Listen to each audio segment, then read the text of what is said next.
The Oscar nominees have been announced. Louis Pullman and Color Purple Oscar nominee Daniel Brooks read the list of the lucky industry professionals nominated for Hollywood's biggest night. Now, vampire horror film Sinners sets a new Oscars record as it picked up 16 nominations.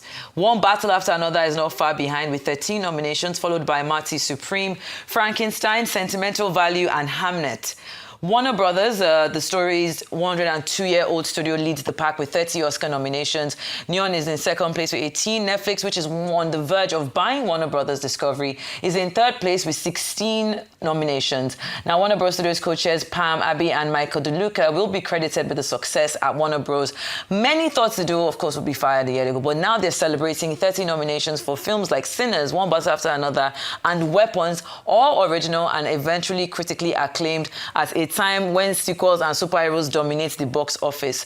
The Academy Awards with host Conan O'Brien will air on ABC on March 15th. But joining us to discuss all the latest following this nomination reveal is Judita da Silva, joining us all the way from the United Kingdom. And I'm sure that it is, you're receiving it hot. First off, 16 nominations. Sinners went from being widely predicted as $100 million disaster to becoming one of the highest grossing original films in years, and now earning a record-breaking 16 nominations across both technical and major categories. Why do you think that this extraordinary turnaround says, or rather, what do you think it says about how audiences and the Academy are redefining what is award-worthy cinema today?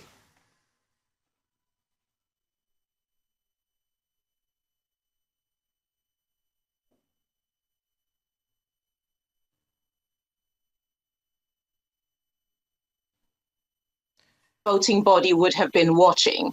And there's kind of been this sentiment that throughout a career, there's almost an expectation that the Academy has certain things it ought to do and hasn't done yet.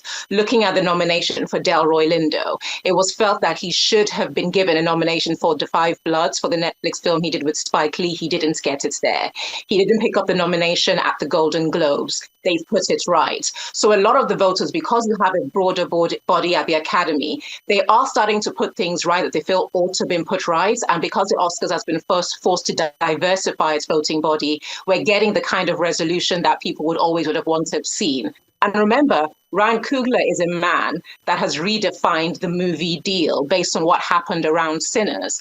And seeing publications like Variety still fight not to give him the accolades he justly deserved, that also body wanting to set things right. So in a weird way, there is divine justice happening, whether it's in front of the scenes or behind the scenes. And this represents it happening behind the scenes in the best way for Sinners. Hi, Judita. Nice to meet you officially. Quick question. So with so many nominations clustered around One Battle After Another, Marty Supreme, Frankenstein, Sentimental Value, and even Hamnet, is there a common emotional or thematic thread you see running through that might explain their collective success? Kind of we all predicted would happen that is happening is people feeling that Paul Thomas Anderson is finally getting his flowers. This is a man that has put out consistent work. When you think back to Boogie Nights, he kind of came on the scene as a certain kind of enigmatic talent that people felt the world wasn't ready for. And they felt like it hasn't been reciprocated whenever it comes around award season. He's repeatedly nominated, but it doesn't come to fruition. Don't be surprised if he doesn't kind of storm through award season and sweep. As much as we hate the predictability of it, people feel he is a talent that is overdue this kind of recognition. And One Battle After Another was a 20-year in the making project for him. It was a passion project for him. And it just feels like his time is now. With other things, what you're also seeing is the recognition of international cinema. It is one of the strongest years I have ever seen for international productions when you're thinking about Sentimental Value, The Secret Agent, The Voice of Hind Rajab. It was just an accident. People are now, ever since Parasite and Bong Joon-ho told the world, Get over those few millimeters at the bottom of the screen and enjoy subtitles. It will open up the world to you. Yeah. It feels like audiences were listening. Yeah. And now is the time for, in a stagnating Hollywood, looking to filmmakers who tell stories that are kind of blowing people's minds open, because guess what? There is life beyond the shores of Hollywood, and therefore there are stories to tell that people want to see. 100%. Let's talk about Best Director. It was seen as the most unpredictable category this year. We saw Yorgos Lanthimos missed out, despite Begonia landing major nominations like Best Picture and Best Actress. And surprisingly, Guillermo del Toro's Frankenstein earned 9 nominations, but he didn't make the director's cut. So does this expose maybe a growing disconnect between how the Academy votes for films and how they vote for directors? There is a disconnect, but this is one of those years where it's kind of like a lot of the people who have made films are established talent, but also the kinds of films that have resonated is not what you are expecting. So someone like Guillermo del Toro, he's been around for a long time. We know him as the dark fantasy maestro. So he's going to be recognized for the talent he brings to filmmaking. But when you look at what Sinners is, it hits in a different way. So you are completely right that it's not about things not resonating. It's more like a shift, generational shift in the kinds of films that speak to people and the kinds of things people go to the cinema to watch. There also has to be a recognition for what streaming has done to change the game. Just because something is big, something has names, but does it also translate to, is it something people want to see? So when you have the likes of Netflix, they spread their seed very far and wide because they understand that the market is very far and wide and they don't exactly know what is going to hit and what is not going to hit. So when something like K-pop Demon Hunters steals the day, something like Frankenstein is going to be getting nominations, but when it comes to translating into wins, it's probably going to be one battle after another. So you can't really call it. All you can do is diversify the kind of productions you are making and do not see the audience as predictable. Yeah. 100%. Now, even looking at the nominations list, we see Jesse Plemons and Joel Edgerton both missed out on Best Actor, despite their films making it into Best Picture. And there is, of course, Chase Infinity, who was widely seen as a breakout, red-hot contender after one battle after another, but missed out in a very competitive Best Actress field. Now, does her snub reflect how hard it is for young or first-time stars to break into this category, even when their film itself is clearly loved? And what does that disconnect tell us about how the Academy separates appreciation from a film from a recognition of individual performances? One thing that you do have to credit the Academy is that the people from within the industry who formed the body know film. They really know film. You then have the politics of campaigning and who campaigns the most. In the case of Chase Infinity, it's unique because Chase Infinity did a very good job in one battle after another. But Chase Infinity made a film in a year that has Renate Reinsve, it has Jessie Buckley, it has Emma Stone, who are firing on all cylinders. So my darling, you are fantastic, but you're fantastic in a fantastic year. So always ask yourself this, whenever you think someone has been snubbed, look at the nominees and ask yourself, who would you take out for them? There isn't a person you could justify doing that for. So it's not a question of her not being recognized. It's her being recognized in a year where the competition was just too fierce to justify her taking a slot from another actress. That's a good way to put it, actually. When I look at a nomination list now, I think, who doesn't deserve to be here? And then I'll kind of work it backwards from there. Well, let's talk about the first Wicked film, of course, that received 10 Oscar nominations and went on to win 2. So looking at it now, it's almost an extraordinary fall from grace for its sequel, Wicked for Good, to get 0. So it's looking like this second film was far less well received than its predecessor. What are your thoughts about this? Honestly speaking, I wish I could sugarcoat it. You're completely right.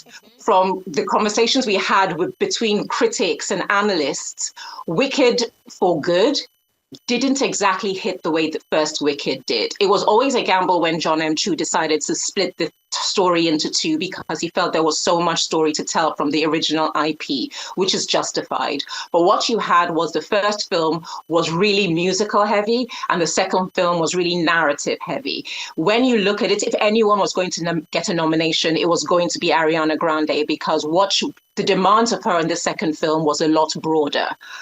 But my goodness me, again, who would you take out of supporting actress to give Ariana the nomination? Everyone there is so exceptional, because if you've watched Sentimental Value, Elle Fanning and Inga Ipsdotter Ilias have to be nominated. And what Ariana did not surpass them. Would you take out Wumi Mosaku? No, you wouldn't. Would you take out Teyana Taylor? No, you wouldn't. So it's probably a situation that if you had 10 nominees, Ariana would be there. But you weren't enough of a slam dunk to justify bringing out one of those excellent nominees who truly is deserved of that nomination. It's just a truly competitive year. It really is. I 100% agree. I've seen both movies. I still listen to the soundtrack from the first movie. The second movie doesn't really resonate in my memory that much. Now, moving on to F1. F1 is perhaps the biggest surprise in Best Picture. It certainly wasn't an outsider, but many award pundits expected it to pick up several below-the-line nominations for its incredible technical achievements. But the fact that it had enough momentum to propel it into Best Picture is quite something. What do you think about this? F1, because they expanded that Best Picture nominee bracket, you are going to get nominees that recognize people who were able to pop at the box office, because it's so much harder these days to get bums in seats at theaters. You're also going to have nominees that had a sustainability through the IP. And when you look at F1, what Brad Pitt and Damson Idris and Jerry Bruckheimer together managed to do was reignite something they've been doing since the 80s with Don Simpson and Jerry Bruckheimer, which is the classic action movie, which makes you feel the way where it's popcorn, it's entertainment, it's simple, it's pure, and it's effective.